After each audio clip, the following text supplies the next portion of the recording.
12.7% पाकिस्तानी हमारे ऐसा ही पैसा होगा भारत में, हमारे भारत में है। ये मैं कोई नॉर्मल पेपर नहीं दिखा रही हूँ, नॉर्मल पेपर से बात नहीं कर रही हूँ, नहीं तो लोग फिर मुझे गालियां देंगे। ये देखो कहाँ का पेपर है। हम 12.7% पाकिस्तानियों को यहाँ पर सुख सुविधा क्यों देंगे? क्यों देंगे? हमको बताइए ना। हम यहाँ पर 50 लाख बांग्लादेशियों को क्यों सुख सुविधा देंगे? हम उनको देंगे ना, क्योंकि धर्मों के आधार पर तो बंटवारा हो गया था ना। हिस्सेदार दो थे, बंटवारा 3 हुआ था। नेहरू और जिन्ना हिस्सेदार था, जो गांधी जी के गोद में बैठा रहता था। तो एक ने पाकिस्तान ले लिया और एक ने मैं क्या करूं, फिर जॉब छोड़ दूं? भारत को अपने अब्बा जान का समझ लिया नेहरू ने, जो पाकिस्तान दे दिया जिन्ना को, और फिर बांग्लादेश बट गया, वो भी इस्लामिक देश हो गया, पाकिस्तान भी इस्लामिक देश हो गया। बचता क्या है? हिंदू राष्ट्र के लिए एक भारत बचता है, उसमें भी घुसते हो। क्यों घुसते हो? क्यों घुसते हो? और नेहरू ने जब जब पाकिस्तान का हिस्सा दिया था, तो गांधी ने क्या सोचा था कि गांधी के अब्बा का है या नेहरू के अब्बा का है? भारत भारत किसी के अब्बा का तो नहीं था ना। मुंह पे अल्लाह अल्लाह और बगल में छुरी, ये तो नहीं चलेगा ना। ये नहीं चलेगा। ये भारत अब नेहरू का भारत नहीं है। ये भारत अब इंदिरा गांधी का भारत नहीं है। ये भारत अब राजीव गांधी का भारत नहीं है। ये भारत अब मौन व्रत की सरकार और फिरंगी औरत के आंचल का भारत नहीं है। ये भारत मोदी जी का भारत है। ये भारत अमित शाह जी का भारत है। ये भारत हम भारतवासियों का भारत है। हम नहीं चाहते हैं कि हमारे भारत की सरकार पाकिस्तान से बैठ करके बात करे। हम नहीं चाहते हैं। मोदी जी ने पहल किया था, मोदी जी ने बात की थी, अटल बिहारी वाजपेयी जी गए थे। 7 बार बोल रहे हैं, पढ़ने निकले वाले छात्रों को राजनीति से दूर रहना चाहिए।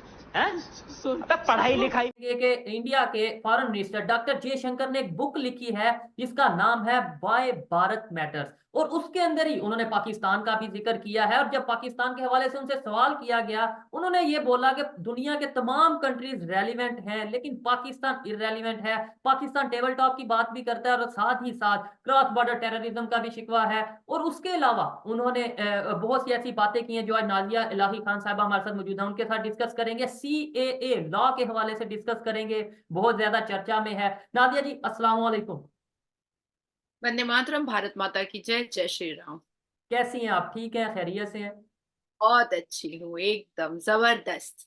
नाजिया जी क्या वजह, पहले तो मैं ये पूछना चाहूंगा कि चाहे हम अपने मेन चैनल पे आपके साथ वीडियो करें या अपने किसी भी छोटे चैनल, मतलब छोटे सेंस में जिसके सब्सक्राइबर कम है, आपकी वीडियो बहुत पसंद की जाती है हमारे साथ, या खास तौर पे मतलब बहुत ज्यादा देखी जाती है। उसकी क्या रीजन है? कहीं आप खुद तो नहीं ये वीडियो को शेयर वगैरह कर देती? मतलब अब ये एक एलिगेशन बाकी था, ये भी लगवा दिया तुमने। नहीं यही मैं एक एलिगेशन बच रहा था, अब नहीं तुमने ये भी लगा दिया। नहीं, नादिया जी ऐसा कुछ नहीं है। उसकी रीजन ये है, मेरा एक दूसरा चैनल मैंने आपको बताया था सोहेब चौधरी व्लॉग के नाम से, हमने उस वो मतलब उस पे 25-30 हजार सब्सक्राइबर थे, लेकिन वीडियो 500 के पे जा रही है, वीडियो 400 के पे जा रही है। मैं तो ये तो भगवान राम की कृपा है। ये तो ठीक है। भगवान राम का आशीर्वाद है। देखो ऐसा है कि इस सत्य के आधार पर इंसान जो भी बात रखता है ना, लोग उसको सुनना पसंद करते हैं। और जब हम हवाबाजी करेंगे ना, बैठ जिस दिन नाजिया इलाही खान हवाबाजी करेगी, उस दिन उसको कोई नहीं सुनना पसंद करेगा। कोई भी सुनना नहीं पसंद करेगा। तुमको याद होगा शोएब कि मेरा गोल ब्लैडर का ऑपरेशन हुआ था, और उसके दूसरे दिन तुमने मेरे साथ इंटरव्यू किया था। वो इंटरव्यू भी 1.5 लाख गया था। ऐसा ही है। मेरे मुंह से आवाज नहीं निकल रही थी, मैं ऐसे हिलान लेकर के लेटी हुई थी। ऐसे ही है। नहीं नादिया जी 1.5 लाख तो हमारा कोई, हम आपके साथ कोई भी प्रोग्राम 1.5 लाख नहीं, कम से कम 2-3 लाख तो एटलीस्ट रहता है। वैसे तो 2 मैंने मिलियन पे देखा ही नहीं। दो, अब वो वो आई पहले दिन 1.5 लाख पे गया होगा। वैसे वो अभी आपके साथ एक प्रोग्राम हमारा 2 मिलियन प्लस पे है, मिलियन पे 2-3 प्रोग्राम है। बहुत सी मतलब ये है कि मैं खुद हैरान होता हूँ कि आखिर आपके देखने वाले, आपको आपको सुनने वाले बहुत से हैं। नादिया जी टॉपिक की तरफ आते हैं। अभी डॉक्टर जयशंकर ने स्टेटमेंट दी है पाकिस्तान के हवाले से कि भाई दूसरे तमाम कंट्रीज रेलिवेंट हैं, कहीं ना कहीं बात हो सकती है, रिलेशन ट्रेड सब कुछ, लेकिन पाकिस्तान टेबल टॉक की बात करता है, लेकिन साथ ही साथ क्रॉस बॉर्डर टेररिज्म और इररेलीवेंट, हम पाकिस्तान को इररेलीवेंट बना चुके हैं। ये उनकी स्टेटमेंट है। क्या कहना चाहेंगे इस हवाले से आप? देखिए, मैं आज सुषमा स्वराज जी के बारे में जरूर बात करना चाहूंगी। एक बहुत ही स्ट्रॉन्ग पिलर हमारे, वो भी हमारी फॉरेन मिनिस्टर रह चुकी हैं जी। पहले। और उन्होंने तो एक ट्विटर पर ही पॉलिटिक्स, जियो पॉलिटिक्स उन्होंने ओपन किया था, और पाकिस्तान की लड़कियों को, जो वहां पर हमारी हिंदू सनातनी लड़कियां थी जो अत्याचारित हो रही थी, वो पाकिस्तान से अपने प्राइवेट जेट पर लेकर के भी आई थी। फॉरगेट अबाउट के क्या होने वाला है नहीं होने वाला है, वो उठा करके लेकर आई थी, लेकिन सारे प्रोसेस के साथ। तो जब सुषमा स्वराज जी का देहांत हुआ था तो हम लोग काफी, मतलब थोड़े से मुरझा गए थे कि इतनी गद्दावर फॉरेन मिनिस्टर, इतनी जोशीली फॉरेन मिनिस्टर, और एक महिला फॉरेन मिनिस्टर जो ना आगे देखती है ना पीछे देखती है, बस भारत और भूमि के लिए काम करती है। क्या हमें दोबारा ऐसा फॉरेन मिनिस्टर मिलेगा? हम ये सोचते थे, भारत के नागरिक ये सोचते थे, और जब डॉक्टर एस जयशंकर आए, उन्होंने सोने पे सुहागा, उन्होंने चार चांद लगा दिया, और फॉरेन मिनिस्टर के तौर पर जो कर्तव्यों का पालन और जो राष्ट्र के प्रति प्रेम दिखाया उन्होंने, हमें ऐसा लगता है कि हमें सुषमा स्वराज जी की परछाई मिल गई, हमें सुषमा सुषमा स्वराज जी का अक्स मिल गया है।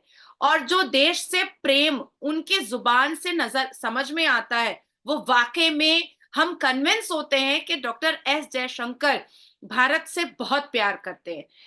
डेफिनेटली उन्होंने अपनी पहली ओरिजिनल जो बुक है, जो फर्स्ट कॉपी है, वो उन्होंने भारत के प्रधानमंत्री श्री नरेंद्र दामोदर दास मोदी जी के हाथ में दिया है, और उस प्रेस कॉन्फ्रेंस में उन्होंने भारत को के लिए बिल्कुल कहा है, बल्कि बुक का नाम ही है भारत मैटर्स, और पाकिस्तान के लिए उन्होंने इररेलेवेंट कहा है। तो अब आप मुझे बताएं कि आप क्या रेलिवेंट हैं? क्या सऊदी अरबिया की नजर में आप रेलिवेंट हैं? 57 मुस्लिम मुल्कों की नजर में आप रेलिवेंट हैं? या चाइना, जिसको आपने आंखा बना करके रखा है, उसकी नजर में आप रेलिवेंट हैं? आप तो अंडर डिक्टेटरशिप है, कभी लश्कर तैयबा के लिए, कभी दाऊद इब्राहिम के लिए, कभी उसामा बिन लादेन के लिए, कभी हाफिज सईद के लिए, और कभी आर्मी के पैरों के नीचे। आपका क्या इमेज है? आपका क्या अस्तित्व है? पाकिस्तान का अस्तित्व क्या है? आप बताएं मुझे, आप ही बता दीजिए मुझे। आप तो पाकिस्तान से बैठे हुए हैं। पाकिस्तान में बम, गोली, बारूद और औरतों के साथ अत्याचार और माइनॉरिटीज के साथ अत्याचार के अलावा तो कुछ नहीं होता है। मैं समझती हूँ कि भारत में अगर थोड़ी बहुत नोकझोंक होती है तो वो लाजमी है, क्योंकि 72 मुस्लिम फिरके, उसके बाद फिर सनातनी, उसके बाद फिर क्रिश्चियंस, उसके बाद फिर यहूदी, उसके बाद फिर पारसी, एक विभिन्न प्रकार के फूलों का गुलदस्ता है। तो कभी फूल आपस में टकराते भी हैं, कभी सुगंध भी देते हैं। लेकिन आपके यहाँ तो 99% मुसलमान है, आपने तो माइनॉरिटीज को 1% कर दिया, तो आपस में ही तो लड़ते मरते रहते हैं। तो आप तो इररेलीवेंट ही है ना। आप एक तरफ, नवाज शरीफ कहता है कि हमें अपने पड़ोसी मुल्क से अच्छे अच्छे ताल्लुकात करने चाहिए, दूसरी तरफ काकड़ बोलता है हम 300 जंगे लड़ेंगे। क्यों? अभी आज के दिन ही देखिए ना, बॉम्बे में एक बिल्डर अरेस्ट हुआ है 500 करोड़ के फ्रॉड पर, जिसका डायरेक्ट लिंक था अबू बकर शेख से, आरिफ भाईजान से, दाऊद इब्राहिम का पैसा खटाता था और छोटा शकील के साथ बॉम्बे में प्रोजेक्ट करता था। हमारे एनआईए ने 1000 रेड किया है, जिसमें 76 पाकिस्तानी आईएसआई स्लीपर सेल जो है वो अरेस्ट हुए हैं। तो आप तो वाकई में, आप तो कन्फ्रंटेशन के बारे में बात भी मत कीजिए। आप मुंह पे अल्लाह अल्लाह और बगल में चूरी, ये तो नहीं चलेगा ना। ये नहीं चलेगा। ये भारत अब नेहरू का भारत नहीं है, ये भारत अब इंदिरा गांधी का भारत नहीं है, ये भारत अब राजीव गांधी का भारत नहीं है, ये भारत अब मौन व्रत की सरकार और फिरंगी औरत के आंचल का भारत नहीं है। ये भारत मोदी जी का भारत है, ये भारत अमित शाह जी का भारत है, ये भारत हम भारतवासियों का भारत है। हम नहीं चाहते हैं कि हमारे भारत की सरकार पाकिस्तान से बैठ करके बात करे, हम नहीं चाहते हैं। मोदी जी ने पहल किया था, मोदी जी ने बात की थी, अटल बिहारी वाजपेयी जी गए थे, दोनों प्रधानमंत्री भारतीय जनता पार्टी के गए थे और दोनों ने बात करने की कोशिश की थी, पर भाई जो गधा एक्सपोर्ट करे उससे कैसे बात की जा सकती है?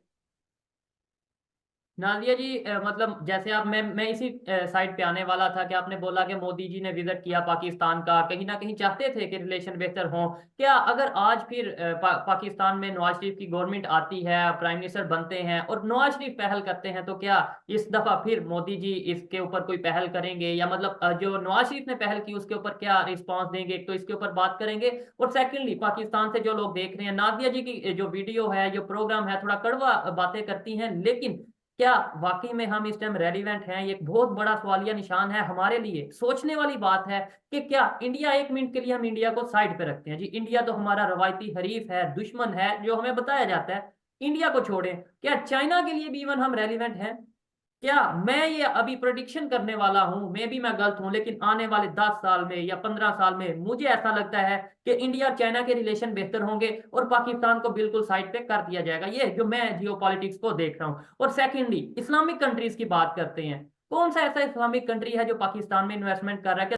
वहां पर तकरीबन 1.5 लाख हिंदुओं को इन्हीं घुसपैठियों ने 1.5 लाख हिंदुओं का गला रेता, उनकी बहु बेटियों का बलात्कार किया, छोटी छोटी बच्चियों का बलात्कार कर जिंदा जमीन में दफन कर दिया और कहा लब्बैक लब्बैक नारे तकबीर।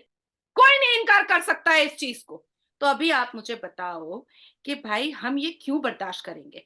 क्यों बर्दाश्त करेंगे? ये घुसपैठिए घुस करके क्या करते हैं? बहु बेटियों का बलात्कार करते हैं, लव जिहाद करते हैं, बोटियां करते हैं। आफ्ताब ने श्रद्धा की 53 बोटियां की थी, आपको पता है? मैं आपको न्यूज लिंक भेज दूंगी, और फ्रिज में रखा था जी, इसके ऊपर मैंने प्रॉपर वीडियो भी रिकॉर्ड की थी। आई थिंक ये जी। 1-1.5 साल पहले की बात है। और मैं नादिया जी, इधर मैं यहाँ पे वाइंड अप इस तरीके से, क्योंकि लिंक का टाइम भी आउट हो रहा है, तो मैं वाइंड अप इस तरीके से करना चाहूंगा कि मेरे ख्याल से जो भी कोई भी इस तरीके से एक्टिविटीज में इन्वॉल्व होता है, मेरा ये मानना है कि उसका किसी मजहब से कोई ताल्लुक नहीं होना चाहिए। वो अपने आप को चाहे मुस्लिम कहे चाहे हिंदू कहे, जो गलत करता है, जो इंसानियत के खिलाफ करता है, वो किसी मजहब से नहीं बल्कि वो हैवानियत से ताल्लुक रखता है। और आपने जो बातें की, किसी हद तक मैं मतलब उसके ऊपर खुद भी सोचने पर मजबूर हूं कि भाई हम किस जगह पे आके खड़े हो चुके हैं एज ए पाकिस्तानी, हम किस जगह पे आके खड़े हो चुके हैं एज ए मुस्लिम। ये चीजें हम, मेरे लिए सोचने वाली बात है, तमाम इंसानों के लिए ये सोचने वाली बात है। हमेशा इंसानियत को प्रमोट करने की जरूरत है, सच पे बात करने की और सच पे कायम रहने की जरूरत है। नादिया जी, बहुत शुक्रिया आपके टाइम का, बहुत अच्छा रहा आज का ये सेगमेंट, और कोशिश करेंगे जल्द फिर आपको रिक्वेस्ट की जाए, आपसे फिर किसी टॉपिक के ऊपर बात की जाए। देखने वालों को कहूंगा कि उन्हें नाजिया इलाही खान की बातें कैसी लगी कमेंट में बताइएगा, मेरे सवालात कैसे लगे वो भी कमेंट में बताइएगा। मिलते हैं नेक्स्ट वीडियो में, तब तक के लिए पीस आउट, अल्लाह हाफ़िज़।